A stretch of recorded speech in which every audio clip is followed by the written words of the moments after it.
And welcome to College Football Tradition, a history of American college football. My name is Brian Partika. I'm joined alongside my best friend and co-host and bro host, Jacob Vanderford. We're here to talk about the 1882 college football season. We are really in the thick of this series, and we're so excited to talk to you about the seasons to come. And this season was dominated by Yale as they smoked their competition throughout the 1882 season. They compiled an 8-0 record, and that included 7 shutouts and a season-capping victory over Princeton 2-1, the only time that they allowed a point to be scored on them throughout the year. They also beat a pretty dominant Harvard team. That Harvard team finished 7-1. A theme throughout the 1880s is that Harvard is going to come up a game or two short in a lot of seasons. And this is one of them. They finished 7-1, only losing to the retroactive national champions, and that is the Yale Bulldogs.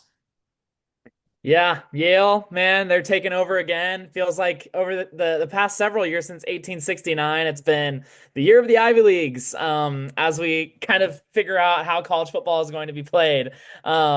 So yeah, I mean, we talked about Princeton over the past several years. They've always been extremely good, very dominant team. It's always been between those Princeton and Yale teams that always kind of win that national championship or are recognized that way. And this year it was Yale again. Like we talked about, being undefeated, all of those things. You talk about Harvard. I had a weird connection in my head. I was like, dang, Harvard is like the Nebraska football of the 1980s. Like, I think about all of those different games where like, oh, they missed the 2-point conversion against Miami. Dang it, lost again. Like, finally Tom Osborne like gets over the hump. We'll see if Harvard can get over the hump here in the next several years. But yeah, right now it's definitely Yale. One standout player for them was Lewis K. Hull. Nobody knows that name, and that's okay because I didn't either.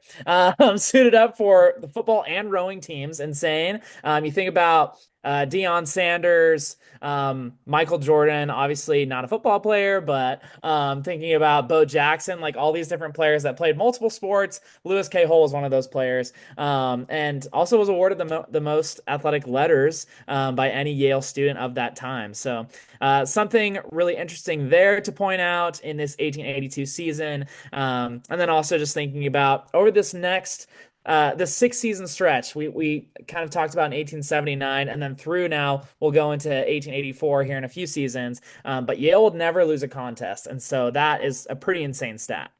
Yeah, that's absolutely nuts. And this team was absolutely loaded, not just with talent on the field, but talent off of it. You mentioned Lewis K. Hull, but also Henry Twombly. He was the team's quarterback. He ended up becoming a lawyer, and he helped incorporate the part, General Electric into American economics.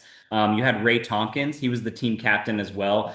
He became president of Chemung Canal Trust Company, so he was a pretty big deal as well.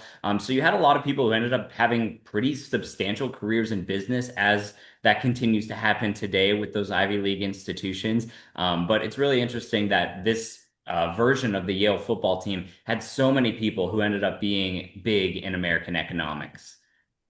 Yeah, and another thing that I wanted to point out too is the unblemished recognition of the time. This is something that, please, shameless plug, follow us on LinkedIn. We post articles all the time. Well, Brian does, and they're amazing articles. Check those out. Navy and Richmond want to know, both want to know on the year.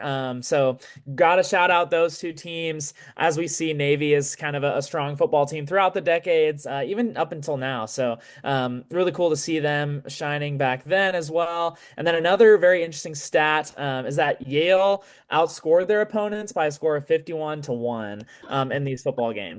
So wild. A lot of teams did not have a chance or just couldn't get a score on that Yale defense. They were dominant.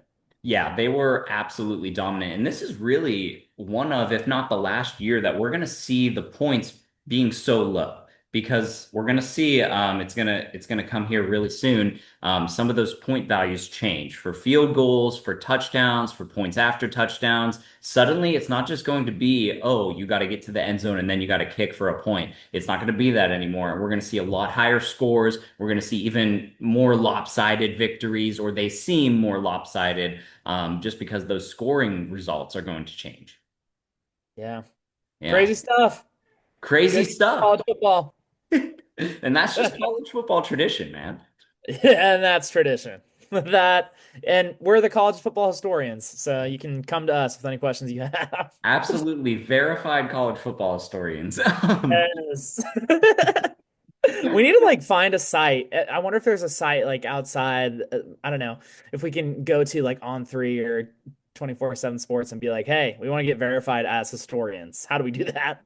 Or go to Wikipedia or like Google. I don't know. Somebody's got to verify us for real. I'm gonna create a Wikipedia page for you, Jacob.